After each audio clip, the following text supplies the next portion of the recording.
বাংলাদেশে ছাত্র জনতার গণ আন্দোলনের মাধ্যমে নিষিদ্ধ ঘোষণা করেছি।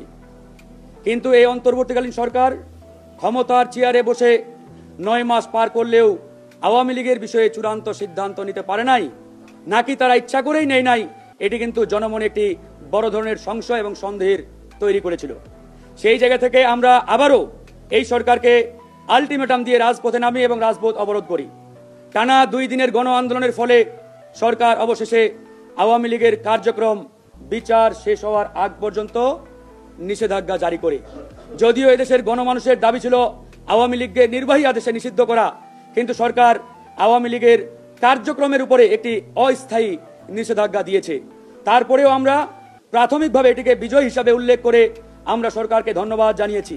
কিন্তু আমাদের প্রশ্ন যে আওয়ামী লীগ বিগত জুলাই আগস্টে এদেশের মানুষের উপরে গণহত্যা চালিয়েছে, এদেশের ছাত্রদের বুকে গুলি চালিয়ে অসংখ্য ছাত্র জনতাকে হত্যা করেছে, যে অপরাধে আওয়ামী লীগকে আজকে আমরা অপরাধী বলছি, গণহত্যাকারী বলছি, ফ্যাসিস্ট বলছি, সেই একই অপরাধে আওয়ামী লীগের অন্যতম সহযোগী দোসর জাতীয় পার্টি এবং 14 দল তারাও দোষী।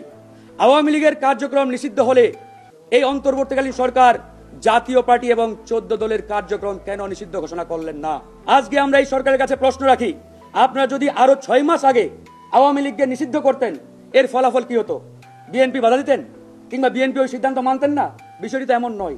তাহলে কেন এই 6 মাস আপনারা জনগণের সাথে ছল চাতুরি করে আওয়ামী লীগ নিষিদ্ধের এই সিদ্ধান্ত আপনারা ঝুলিয়ে রেখে এক প্রকারের জনগণকে ভোগান্তির মধ্যে ফেললেন?